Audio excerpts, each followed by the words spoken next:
Okay, I'm continuing with the Chronicles of Amber. We're on chapter 7. Gonna hook up this nice little background image to read to, and I hope you enjoy it. These next few chapters are nuts. This is my favorite fantasy series, which is why I'm reading it. The other reason I'm reading it is I've written a D&D fantasy novel. It's basically D&D in story form called Forestera's Fate, and I've narrated it on my channel. And in book 2, one of the characters in my story is Corwin of Amber. I decided to do that because I wanted to, so I hope you'll check it out. It's all in a playlist on my channel. It's very easy to find. But start with book 1, even though there won't be no Amber in book 1. Okay, chapter 7. That night, there was a bad storm. It hadn't let up when dawn struggled to cross the world's palm with silver, and it continued on through the day's march. It is a very demoralizing thing to tramp along and be rained on, a cold rain at that. How I've always hated the mud, through which it seems I've spent centuries marching. We sought after a shadow. Let me slightly increase that. There we go, I think. We sought after a shadow way that was free of rain, but nothing we did seemed to matter. We could march to Amber, but we would do it with our clothing sticking to us, to the drumbeat of the thunder, with the flashing of the lightning at our backs. The next night the temperature plummeted, and in the morning I stared past the stiff flags and regarded a world gone white beneath a gray sky filled with flurries. My breath went back in plumes behind me. The troops were ill-equipped for this, save for the hairy ones, and we got them all moving quickly to prevent frostbite. The big red guys suffered. Theirs had been a very warm world. We were attacked by tiger, polar bear, and wolf that day. The tiger Blaze killed measured over 14 feet from tail tip to nose. We marched on well into the night, and the thaw began. Blaze pushed the troops to get them out of the cold shadows. The trump of amber indicated that a warm, dry autumn prevailed there, and we were nearing the real earth. By midnight on that second night, we'd marched through slush and sleet, cold rains, warm rains, and on into a dry world. The orders were given to make camp then, with triple security cordons. I don't know what cordons means, but okay. Considering the tired condition of the men, we were ripe for an attack. But the troops were staggering and couldn't be pushed much further. The attack came several hours later, and Julian led it. I learned later from the description given by survivors. He headed commando raids against our most vulnerable campsites on the periphery of the main body. Had I known it to be Julian, I would have used his trump to try to hold him, but I only knew it after the fact. We'd lost perhaps 2,000 men in the abrupt winter, and I didn't yet know how many Julian had accounted for. It seemed the troops were beginning to get demoralized, but they followed when we ordered them ahead. The next day was one continuous ambush. A body of men the size of ours could not be allowed to deviate sufficiently to try to deal with the harassing raids Julian led against our flanks. We got some of his men, but not enough. One for every 10 of ours, perhaps. By high noon we were crossing the valley that paralleled the seacoast. The forest of Arden was to the north and our left. Amber lay directly ahead. The breezes were cool and filled with the odors of earth and its sweet growing things. A few leaves fell. Amber lay 80 miles distant and was but a shimmer above the horizon. That afternoon, with a gathering of clouds and but the lightest of rains, the bolts began to fall from the heavens. Then the storm ceased and the sun came forth to dry things off. After a time, we smelled the smoke. After another time, we saw it, flapping skyward all about us. Then the sheets of flame began to rise and fall. They moved toward us with this crunching, constant footsteps, and as they came nearer, we began to feel the heat, and somewhere, Way back along the lines, a panic arose. There were cries, and the columns swelled and welled forward. We began to run. Flakes of ash were falling about us now, and the smoke grew thicker. We sprinted ahead, and the flames rushed even closer.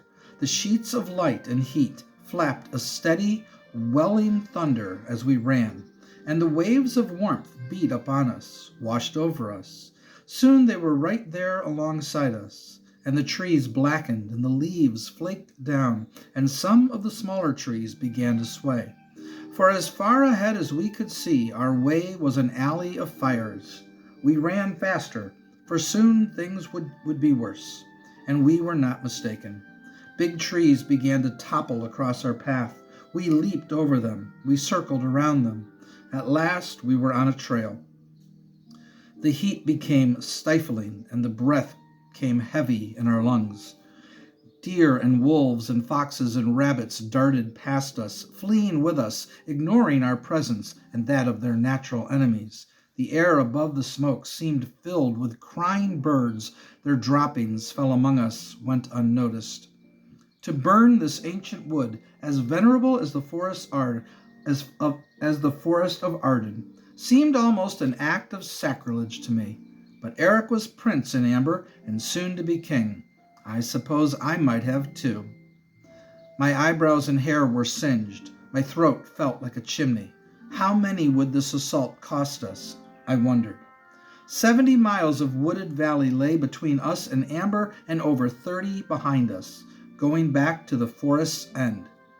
Blaze, I gasped. 2 or 3 miles ahead of us the trail forks. The right branch comes more quickly to the river Oisen, which goes down to the sea. I think it's our one chance. The whole valley of Garnath is going to be burned. Our only hope lies in reaching the water. He nodded. We raced on, but the fires outpaced us. We made it to the fork, though, beating out flames on our smoldering clothing, wiping ashes from our eyes, spitting such from our mouths, running hands through our hair when the flamelets nested there. Only about a quarter mile more, I said. I had been struck several times by falling boughs.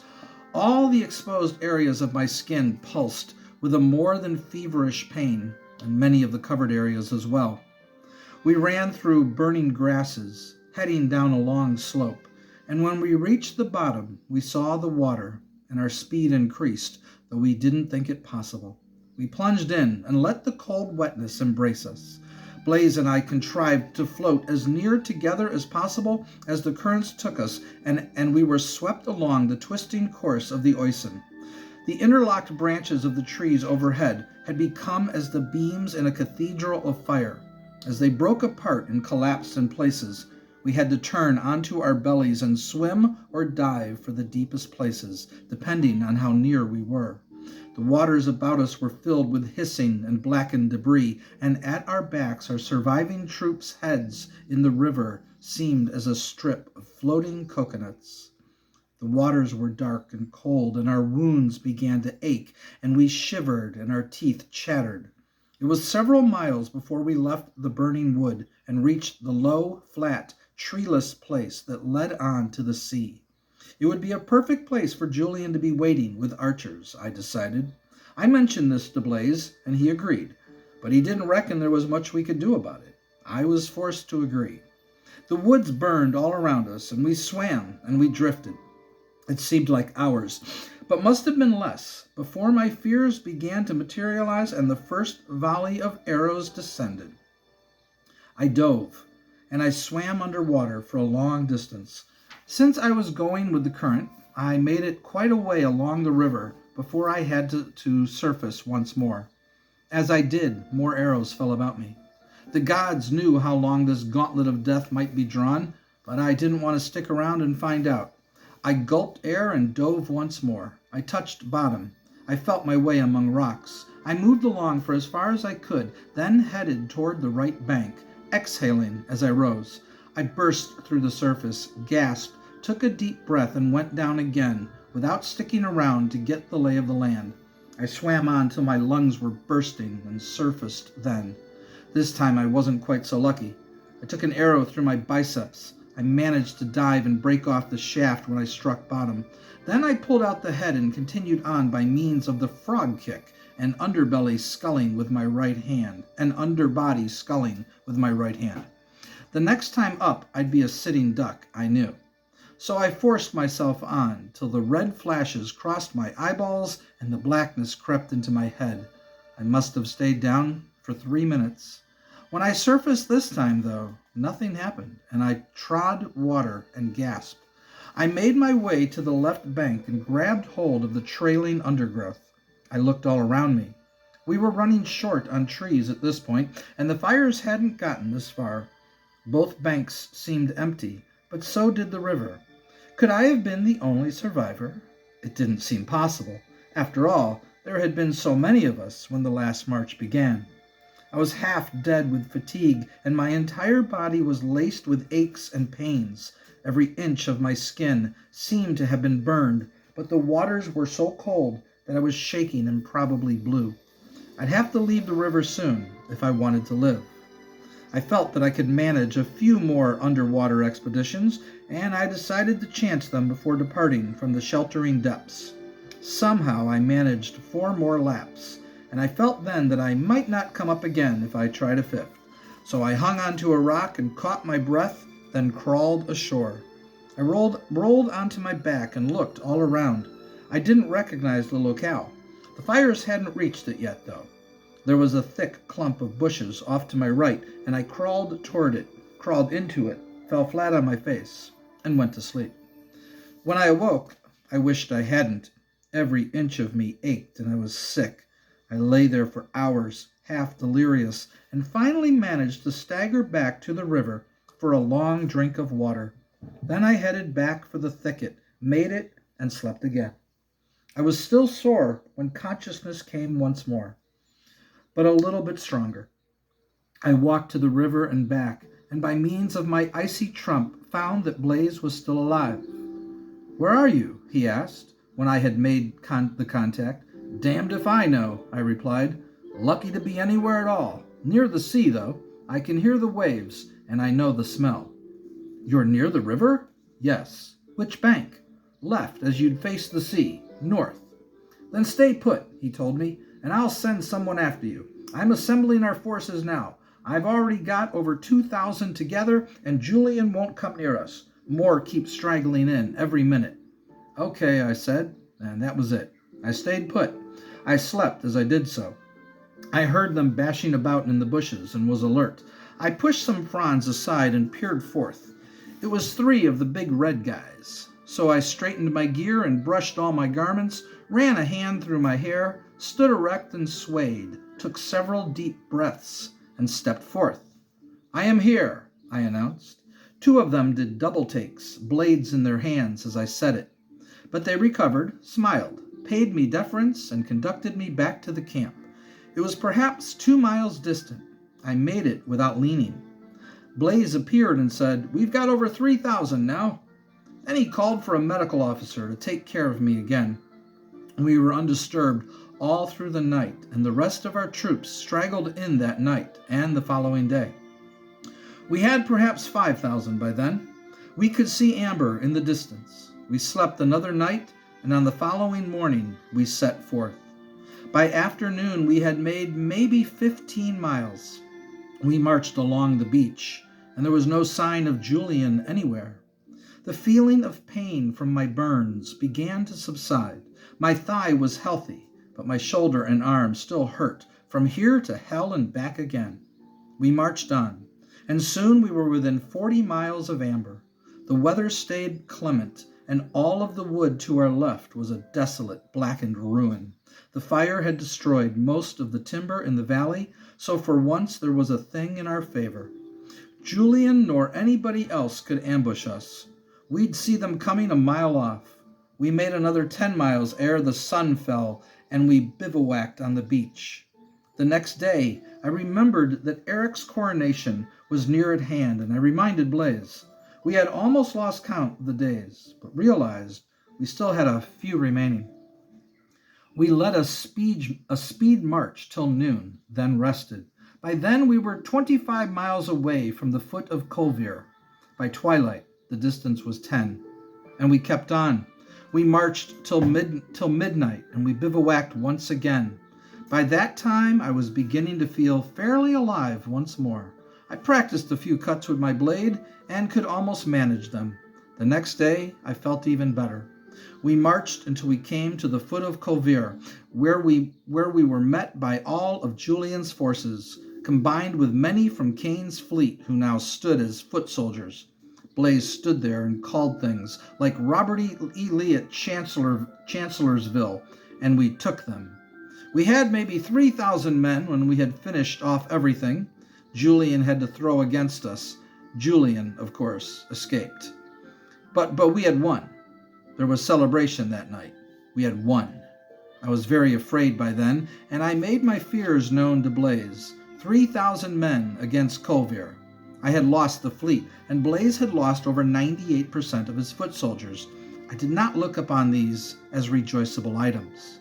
I didn't like it. But the next day we began the ascent. There was a stairway, allowing for the men to go two abreast along it. This would narrow soon, however, forcing us to go single file. We made it 100 yards up Kovir, then 2, then 3. Then the storm blew in from the sea, and we held tight and were lashed by it. Afterward, a couple of hundred men were missing. We struggled on, and the rains came down. The way grew steeper, more slippery. A quarter of the way up Kovir, we met with a column of armed men descending. The first of these traded blows with the leaders of our vanguard, and 2 men fell. 2 steps were gained, and another man fell. This went on for over an hour, and by then we were about a third of the way up, and our line was wearing back toward Blaze and myself. It was good that our big red warriors were stronger than Eric's troops.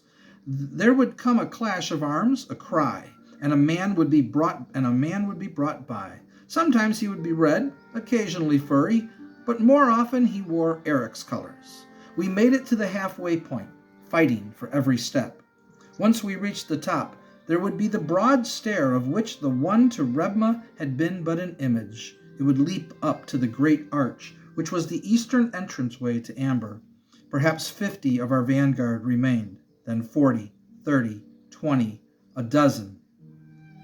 We were about 2/3 of the way up by then, and the stair zigged and zagged its way back and forth across the face of Culver. The eastern stair is seldom used. It is almost a decoration. Our original plans had been to cut through the now blackened valley and then circle, climbing, and to take the western way over the mountains and enter Amber from behind. The fire and Julian had changed all this. We'd never have made it up and around. It was now a frontal assault or nothing, and it wasn't going to be nothing. 3 more of Eric's warriors fell, and we gained 4 steps. Then our front man made the long descent, and we lost one. The breeze was sharp and cool from off the sea, and birds were collecting at the foot of the mountain. The sun broke through the clouds, as Eric apparently put aside his weather-making now that we were engaged with his force. We gained 6 steps and lost another man. It was strange and sad and wild. Blaze stood before me, and soon his turn would come. Then mine, should he perish. 6 of the vanguard remained. 10 steps. Then 5 remained. We pushed on, slowly, and there was blood on every step for as far back as I could see. There's a moral there, somewhere. The 5th man slew 4 before he fell himself, so bringing us another zig, or zag, as the case may be. Onward and upward, our 3rd man fighting, with a blade in either hand. It was good that he fought in a holy war, for there was real zeal behind his blow. He took 3 before he died. The next wasn't as zealous or as good with his blades. He fell immediately, and then there were 2. Blaze drew his long filigreed blade, and its edge sparkled in the sun. "Soon, brother," he said, "we will see what they can do against a prince." "Only one, I hope," I replied, and he chuckled. I'd say we were 3/4 of the way there when Blaze's turn finally came.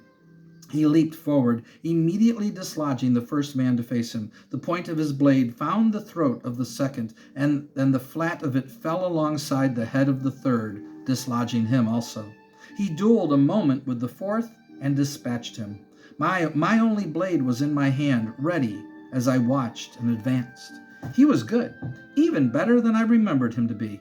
He advanced like a whirlwind, and his blade was alive with light. They fell before it. How they fell, my friend.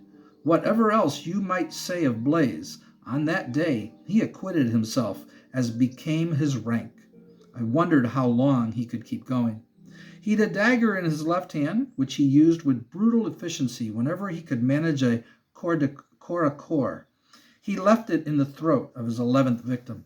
I could see no end to the column which opposed us. I decided that it must stretch all the way to the landing at the top. I hoped my turn wouldn't come. I almost believed it. 3 more men plummeted past me, and we came to a small landing and a turn. He cleared the landing and began the ascent. For half an hour I watched him, and they died, and they died. I could hear the murmurs of awe from the men behind me. I almost thought he could make it to the top. He used every trick available. He baffled blades and eyes with his cloak. He tripped the warriors. He seized wrists and twisted with his full strength. We made it to another landing. There was some blood on his sleeve by then, but he smiled constantly, and the warriors behind the warriors he killed were ashen. This helped him, too. And perhaps the fact that I stood ready to fill the gap also contributed to their fears, and so slowed them, worked on their nerves. They'd heard of the naval engagement, I later learned. Blaze worked his way to the next landing, cleared it, turned again, began to ascend. I hadn't thought he could make it that far then. I didn't think I could make it as far as he had. It was the most phenomenal display of swordsmanship and endurance I'd seen since Benedict had held the pass above Arden against the Moonriders out of Ganesh. He was tiring, though. I could see that, too. If only there was some way for me to relieve him, to spell him for a time. But there wasn't. So I followed, fearing every stroke might be his last. I knew that he was weakening. We were within 100 feet of the top at that point. I suddenly felt for him. He was my brother, and he'd done well by me. I don't think he thought he'd make it then, yet he was fighting on, in effect, giving me my chance for the throne. He killed 3 more men, and his blade moved more slowly each time. He fought with the 4th for perhaps 5 minutes before he took him. I was certain the next would be his last. He wasn't, though. As he slew that man, I transferred my blade from my right hand to my left, drew my dagger with my right, and threw it. It went in up to the hilt in the throat of the next man. Blaze sprang over 2 steps and hamstrung the man before him, casting him downward. Then he cupped upward, ripping open the belly of the one behind that one. I rushed to fill the gap, to be right behind him and ready. He didn't need me yet, though. He took the next 2, with a new burst of energy. I called for another dagger, and one was passed to me from somewhere along the line. I kept it ready till he slowed once more, and I used it on the man he fought. The man was lunging as it spun in, so the hilt rather than the blade caught him. It struck against his head, though, and Blaze pushed against his shoulder, and he fell. But the next man leaped forward, and though he impaled himself, he struck Blaze upon the shoulder, and they went over the edge together. By reflex, almost without knowing what I was doing, yet knowing fully in one of those microsecond decisions you justify after the fact, my left hand leaped to my belt, whipped out my pack of the trumps, and cast them toward Blaze, as he seemed to hang there for an instant. So rapidly did my muscles and perceptions respond, and I cried out, "Catch them, you fool!" And he did. I didn't have time to see what happened next, as I parried and thrust. Then began the final lap of our journey up Colvire. Let's just say I made it, and was gasping, as my troops came over the edge to support me there on the landing. We consolidated our forces and pressed ahead. It took us an hour to reach the great arch. We passed through. We entered Amber. Wherever Eric was, I'm sure he'd never guessed we'd make it this far. And I wondered where Blaze was. Had he gotten a chance to grab a trump and use it before he reached the bottom? I guess that I'd never know. We had underestimated all the way around. We were outnumbered now, and the only thing left to do was to fight on for as long as we could hold out. Why had I done such a foolish thing as throw Blaze my trumps? I knew he had none of his own, and that's what had dictated my response, conditioned perhaps by my years of the Shadow Earth. But I might have used them to escape if things went badly. Things went badly. We fought on until twilight, and by then there was only a small band of us remaining. We were surrounded at a point 1,000 yards within Amber, and still far from the palace. We were fighting a defensive fight, and one by one we died. We were overwhelmed. Luella, or Deirdre would have given me sanctuary. Why had I done it? I killed another man and put the question out of my mind. The sun went down and darkness filled the sky. We were down to a few hundred by then, and not much closer to the palace. Then I saw Eric and heard him shouting orders. If only I could reach him. But I couldn't. I'd probably have surrendered to save my remaining troops, who had served me far too well. But there was no one to surrender to, no one asking for a surrender. Eric couldn't even hear me if I cried out. He was out of the way, directing. So we fought on, and I was down to 100 men. Let's be brief. They killed everyone but me. At me they threw nets and unleashed blunted arrows. Finally, I fell and was clubbed and hogtied, and then everything went away but a nightmare which attached itself and wouldn't let go, no matter what. We had lost. I awoke in a dungeon far below Amber, sorry that I had made it that far. The fact that I still lived meant Eric had plans for me. I visualized racks and braces, flames and tongs. I foresaw my coming degradation as I lay there on the damp straw. How long had I been unconscious? I did not know. I searched my cell for a means of committing suicide. I found nothing that would serve this purpose. All my wounds blazed like suns, and I was so very tired. I lay me down and slept once more. I awakened, and still no one came to me. There was none to buy, none to torture. Also, there was nothing for me to eat.